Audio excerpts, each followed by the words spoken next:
but we never talk about money. And usually that's the root of all evil right there. It starts with the money.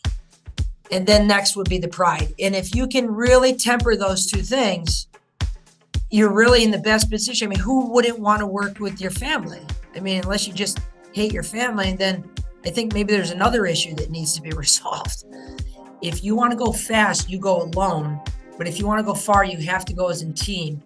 And so that our mission was always going to be, when we brought somebody on, we want to give the, not impression, but we want this employee to feel like we work for them, not that they work for us. 12 brick and mortar locations. We went vertical during the last recession and started our own manufacturing facility so we can facilitate all these brick and mortar stores. Hello, and welcome to another episode of Global Achievers. In today's episode, we have Keith Daubmann joining us from Naples, Florida. He's been in the glass and glazing industry for the last 2 decades, and his family runs a very successful business in this space. So today, we're going to be talking about that business in particular, how they have scaled up the business, how they have used social media to close more sales, and finally, we're going to be talking about a very unique approach they have with store management in terms of fractional ownership and how that has led to building a very strong workforce. So stick around, we'll be right back.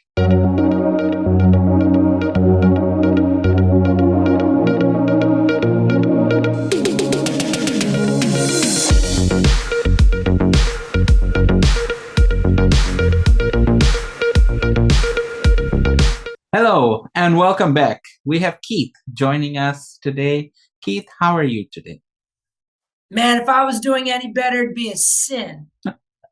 Okay, perfect. Good to have you. Good to have you. We have so much to talk about today. You have a very interesting story, which a lot of people will find very fascinating. And I'm very excited about this particular episode.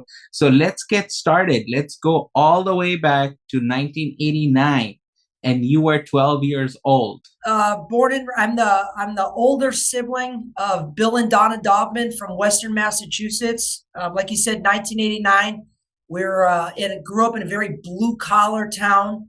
My mother was the neighborhood beautician in the basement of our home, and my father sold and installed home security systems like ADT, but back then it was a local company that monitored them. And just by chance, one weekend over my grandmother's, as most families do, as the parents want to get rid of the kids for a little bit, we go to our grandparents so we can get spoiled. And I had noticed a swollen gland in my neck, and fast forward about 6 months after trying different medicines, come to find out I was diagnosed with Hodgkin's non-lymphoma. And this was kind of the beginning to a beautiful thing. I tell a lot of people, it ended up being cancer, by the way. And that cancer ended up being the best thing that happened to me and my family ever. Because they did not have the means or money once they found out it was cancer to get me the cure and care I needed. And so with their backs up against the wall, like every other human being has the capability of doing, you figure a way to figure it out. And they leveraged their home and started a business. And in 1 year's time, had acquired enough capital to get me into the Boston Children's Hospital to eventually put me into remission. And it's 32 years this year. But the best part of this was my younger brother and myself, along with our mother and father, grew up in this service-oriented business because of this, on the face, this horrible tragedy that happened. And so it was the ultimate blessing in disguise. And it's really kind of had that same effect as, we kind of grew into our career many, many years later. Every bad thing that we thought, this is going to just crush us, ruin the business, right on the backside of that, if you could push through it, has also been our biggest increase in business or profitability or whatever it is, usually follows this tragedy. Okay. All right. So that's a great piece of resilience, that is awesome to hear. So now let's fast forward a little bit to 2003. That's when you guys started your first business, which was My Shower Door, correct? That's Tell us a correct. So bit now, about. Mhm, yes, thank you. We're down here in Naples, Florida. So just to back up, right before 2003, my brother mhm, and I had a pretty large role in the family business up north. mhm, And it was getting to the point where we were saying to our folks, why don't you get away for a month and head down to Florida and see if you can find a piece of property that, you could stay at for a month out of the year. And Doug and I can go down and visit every now and then. And they did.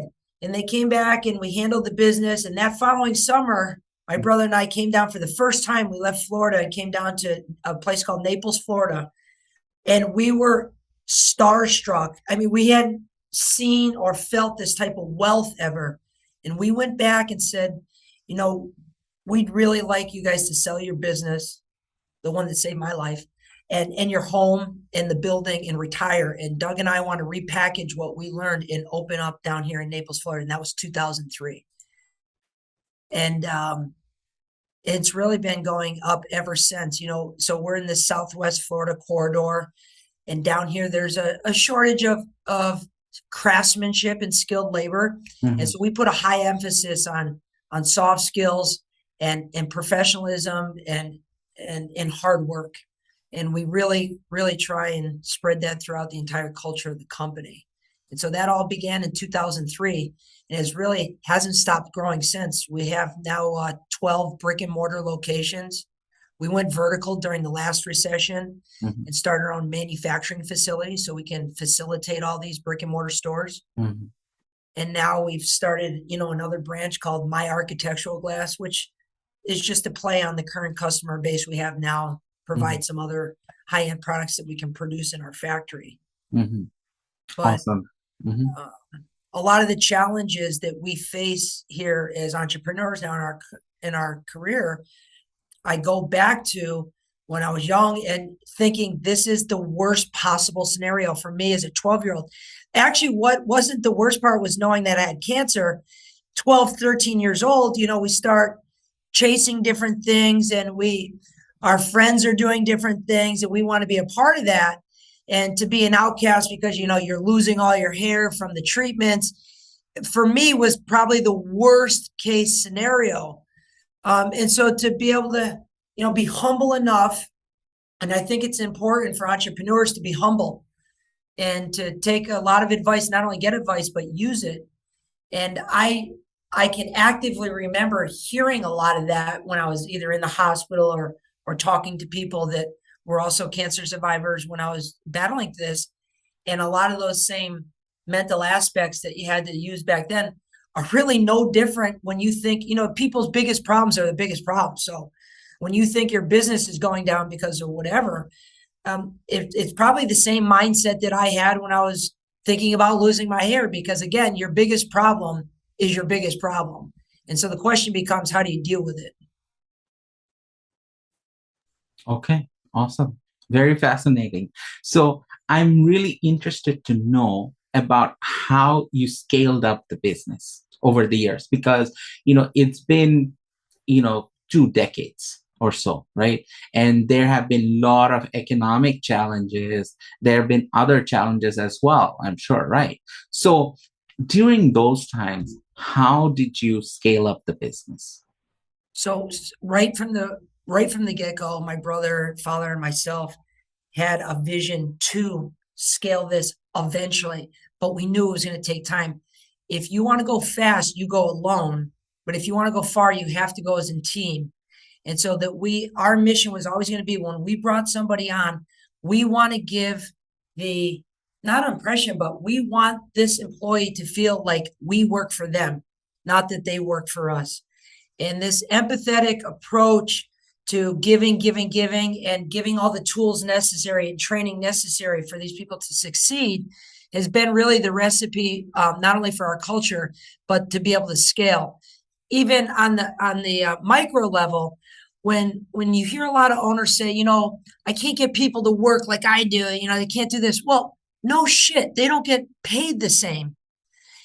And so thinking about this, when we started opening up these other brick and mortar stores, you'd want a manager in that store to run the business as if a representative is a part of me, right? That's our brand. There's a certain way we want to do business. And if I have those expectations, for them to act like an owner, they should be paid accordingly. So every one of our managers in every one of our brick and mortar stores is a minority owner of that store.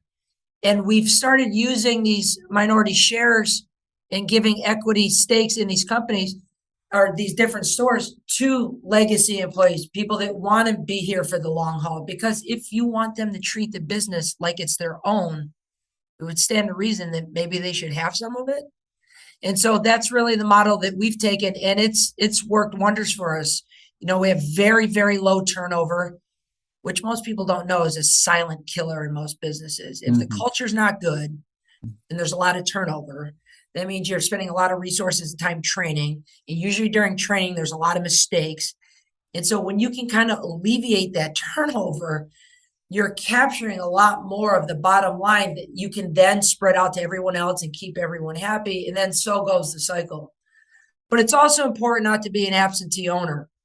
You know, my father would ask my brother and I to do various jobs throughout the business. But he'd always say, I'll never ask you boys to do a job that I won't do. That said, there's not one job in here I will not do, whether it's cleaning the toilets, making sure the walkway's clean before customers come in, checking their answering machine. And so we've always done that, and everybody here sees that. So, you know, attitude reflects leadership, and it's important to have active leadership in all these stores if we're going to maintain the quality and price premium that we want to get through some of these downtimes. Like you speak of the pandemic. You know, the pandemic was a very scary time.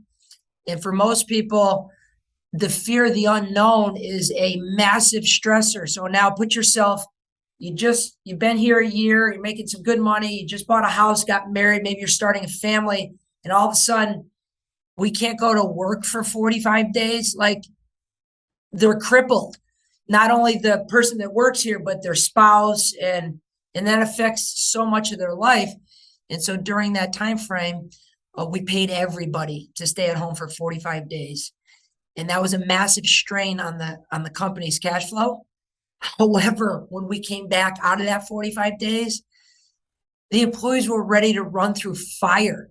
And so the productivity shot up when we came back out of the pandemic. So again, another really scary, negative unknown, followed up by a blessing on the other side, as long as you were able, you know, not willing to quit and give up.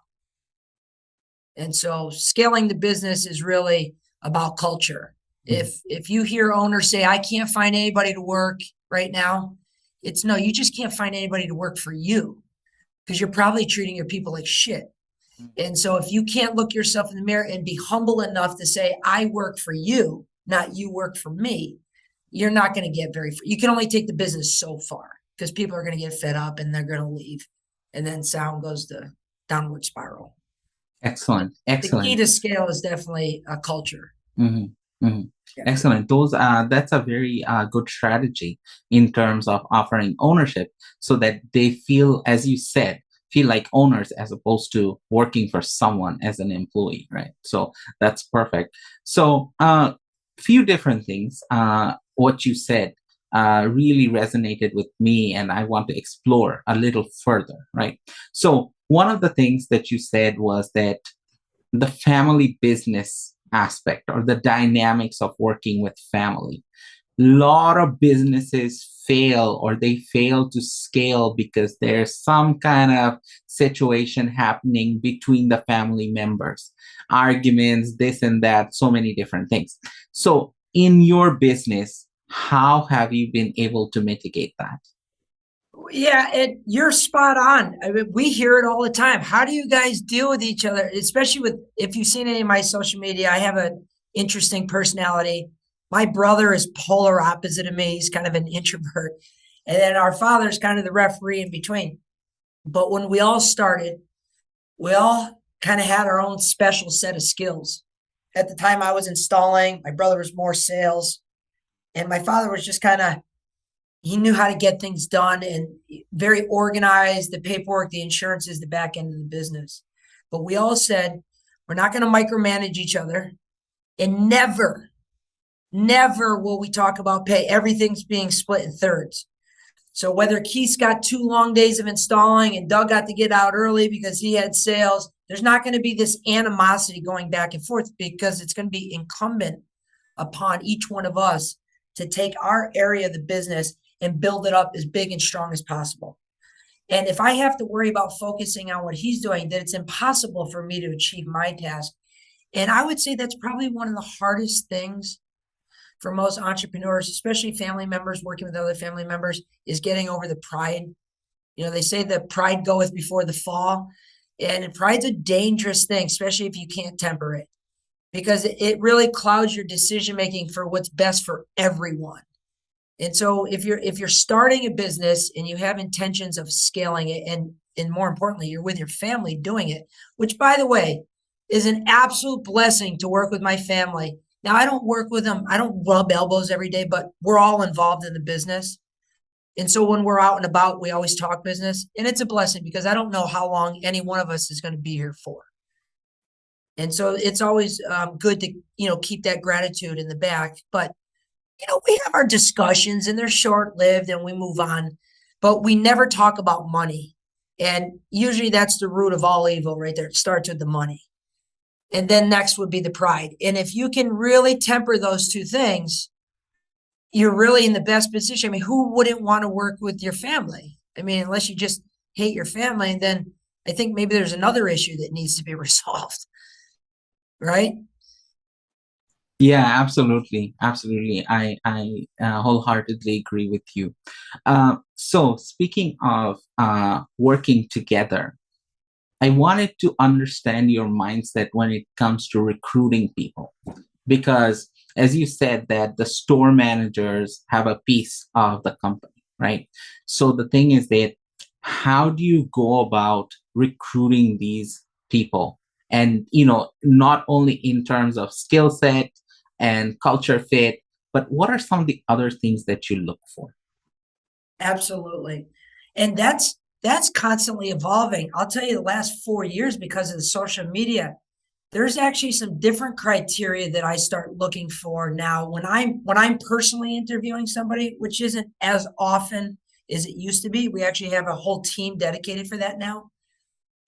But the social media is kind of like a living resume, if you will, if it's being used. And I encourage everybody to use it, because at the end of the day, a resume loosely correlates with whether someone can do the job or not, right?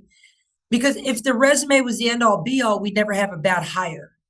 And so a resume is a small possibility that a person can do a job that we have over here.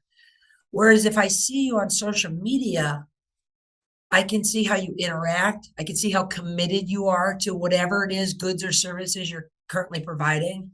If you're posting a lot of content, then that means you're good at following up and staying true to a process. And just like working out or any other thing, it requires a lot of reps under your belt before you really start to master something. And so I really look for social media currently when I'm actively hiring. But what we do to attract help right now, I think, is through our social media and promoting the culture. I think what people want more than money is to be happy. And that's a big thing for us. We don't want somebody here that's not going to be. I want you here because you want to be here. And everybody around you wants that same thing. Mm-hmm. And we can figure out how all to make more money together. That's part of the rub. We're going to do this as a team. And I think there's a lot to be said for that. There's a lot of people wanting to be in that environment. And we're a very progressive thinking company. We like to think outside the box, and we want to do things differently. But more importantly, we want to do it for the right reasons. We want all of us to succeed. And it's really shown in our track record from its inception till now.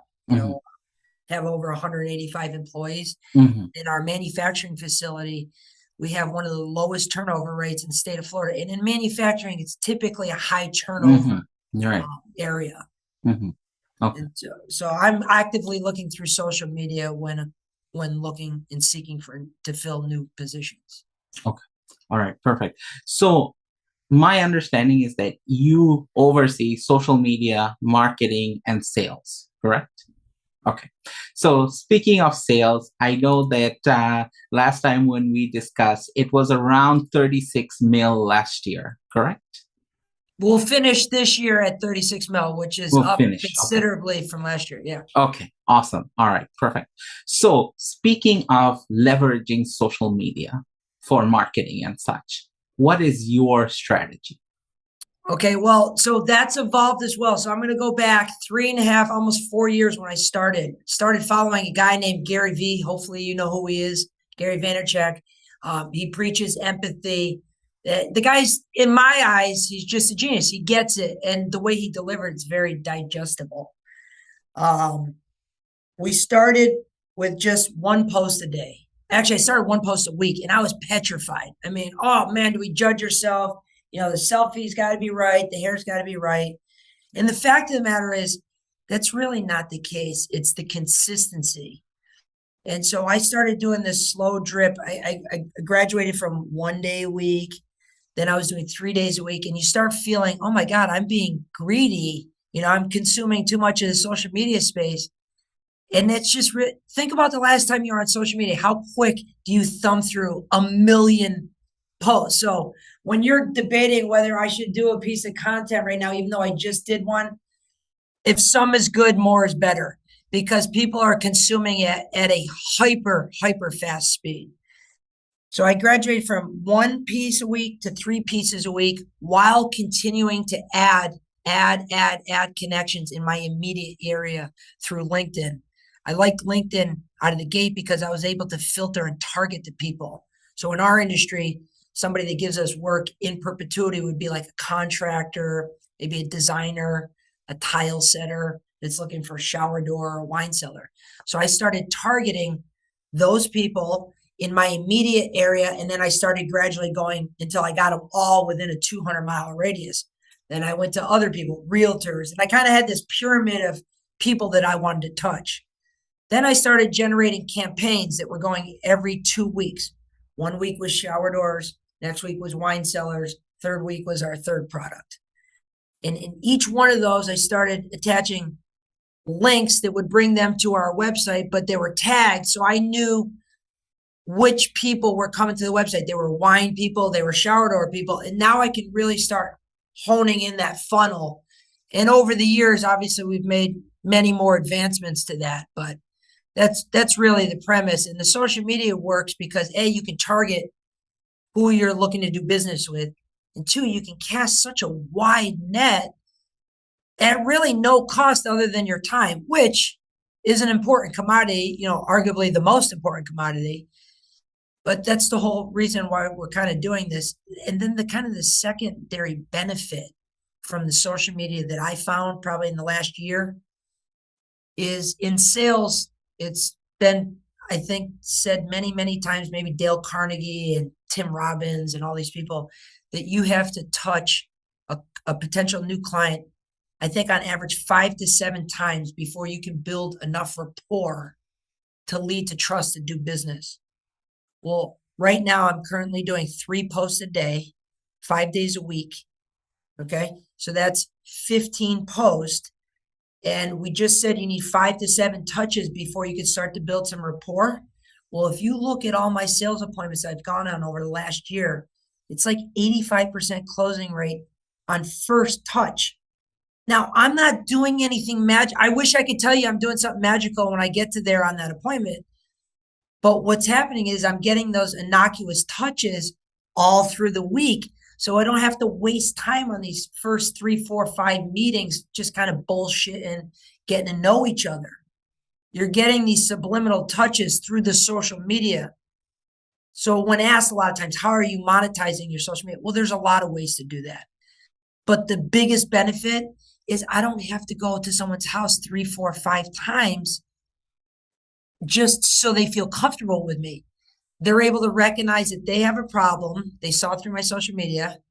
I'm able to have some dialogue with them to make them feel comfortable that I can handle that problem that they have. And then boom, we do business. You know, the only reason why someone would have to touch a new opportunity so many times is because the customer just doesn't feel comfortable yet. I mean, if you need a shower door, you need a shower door. And if I sell shower doors and we're talking, why wouldn't we want to preserve our time in the future just by doing business right now? Because your money's hard earned. And you don't know, maybe I'm just going to take it and I'm going to go blow it on a speedboat and you're not going to get your product. But if you see me day after day after day after day on social media, it almost comes to the point where it's like, Tarek, if you're not on social media, what do you have to hide? I think it's going to be getting to that point here in the next 4 or 5 years. If you're not on social media, you're going to miss the boat. Because if you're willing to put your face on social media 3 times a day and you're not doing good business, people aren't going to have a problem blasting you in the comments. Believe me. They're more apt to do that than walk in the showroom here and say something to your face. They'll do it on the keyboard. Yeah. Which is actually worse because now everybody sees it. So you got to make sure that you're doing what you say you're going to do, but then doing the social media kind of builds this innocuous rapport, and it's led to a lot more closing ratios on the first meeting, which is that's a big thing. That's a big thing. Yeah, absolutely. When I'm trying to buy time. Yeah, I mean, you are having a very high impact meeting the first time you're meeting in person because the person is already familiar with you. And I don't need to be familiar with them. True empathy is seeing the world through their eyes. They don't need to know anything about me other than the fact that I can handle whatever problem or solution it is that they're after. That's all that matters. That's why when people say, well, how long have you been doing this? This is the same as the resume. Does that really matter? Does that really matter? Because if I've been doing it 20 years, does that mean I've been doing it right? No, it doesn't answer the question. And so when they start seeing all the social media, those questions don't even come up. And really, when you start to have a really big following, people start asking you they call you and say, hey, will you come do this work for me? Well, that's not a typical sales phone call. They're like, yeah, I'm trying to get a price on this, that, and the other thing. And, now you go into the whole song and dance and you do your pitch. But I'm getting customers now that are calling and saying, hey, we saw you all over social media. We want you to come do this job. That's a powerful 2mm shift from the typical sales call that someone doesn't know who I am, right? I'm not having to sell them. I'm just facilitating at this point. Yep, absolutely. And so I'm hoping I get to the point where I see 30 or 40 of those in my inbox every day. Okay. So just keep adding people. Add. Perfect. So as we are sort of winding down, a couple of things I wanted to know from you. First is, where do you see the business evolving in the next 5 years? We see a lot more low voltage electronics, like not hologram LED, but in our glass, we have the ability to put inner layers in it for whether it be privacy. So when you hit a switch, it goes from clear to opaque, where eventually maybe you're going to be able to Bluetooth our podcast right up on the glass inside the shower, or it's your email, or it's music, or it's advertisements within a spa or hotel. And so we're really long on that, so much so we bought all the necessary machinery to be producing these products because we believe that's what's in the future and we want to be on the forefront of that. So we are definitely planning 5 years out, actually. So it's an amazing question. Okay, excellent. One final thing. Majority of our audience are people who have small businesses or are in the process of starting a business. So in terms of just general overall advice, what do you have for people who have started their business but are struggling scaling it up? And for the other side of the people who are sitting on the fence and waiting to sort of jump on board and start their own business? Well, I'm sure you can attest to this, but being an entrepreneur and being a business owner, you have to be partially crazy. I mean, because it is not for the weak heart. It's not for the faint of heart. That's for sure. That said, there's a real wild addiction and almost it's something you love to hate. And I would say the business actually didn't start slowing down for me until I was able to realize that I work for the employees, because you're not going to scale a business on the sweat of your own brow. It is imperative. There is so many more people at this company that are 10 times smarter than me in whatever it is that they do. So I'm not the smartest person here, and I'm finally aware of that. It probably took me 12 years to figure that out because I was stubborn. I was the guy that thought, I knew everything. I just know how to surround myself with the smartest people. And then that's when the scale really started taking place. You start empowering people and not micromanaging, two things will happen. One, they're going to make you a very wealthy person. Two, you are going to have much better culture, will also help to your bottom line. And then if you can start sharing that wealth and giving back and, swallow your pride on a lot of things, it's incumbent upon most owners to take all the bad problems away from its employees, not push problems on their employees. And more often than not, you'll hear from business owners or people saying, go do this for me, go do that, because it's not the glamorous job. And it's actually the other way around. You want to make it fun and inviting and hold people accountable, but people aren't there to be subservient to you. They're there. You should be there and subservient for them. And if you can really digest that, the scale will come a lot quicker than you want it to. That's for sure. But most people can't get to that point. It's hard. It's hard. Okay, got it. Awesome. Keith, this was a very fascinating conversation. If people wanted to find you, where would they look? I'm on LinkedIn every day. My name's Keith Daubmann. We also have an Instagram account under 𝗔𝗕𝗢𝗚𝗓. A little bit more risque, if you will. I like to do a lot of the reels and help generate a buzz around the glass industry on there. And of course, we're on Facebook under 𝗔𝗕𝗢𝗚𝗓 as well. And we got a brand new website, 𝗔𝗕𝗢𝗚𝗓.com. Feel free to check out our products. And I want to thank you for even allowing me this opportunity. This is really cool. I started off in this business selling shower doors, and here I am now doing podcasts. My grandfather's turning over in his grave right now. It's so cool. Thank you so much for joining us, and thank you so much for your time. You've added so much value to our audience, and you know what? I have actually watched some of these reels. They're hilarious. So the thing is that do check it out. Everything is in the description below. All the links are there. Feel free to check it out. And Keith, thank you again for your time today, and I wish you all the best. Thanks, Tarek. I appreciate you. Hi, thanks for watching. We really appreciate that. If you like what you saw, then give us a like. We post once every week, so if you want to see similar kind of videos, then subscribe to the channel. And finally, if there's a type of professional or business owner you want featured on a future episode, then let us know in the comment box below. Thanks again, and we'll see you on the next one.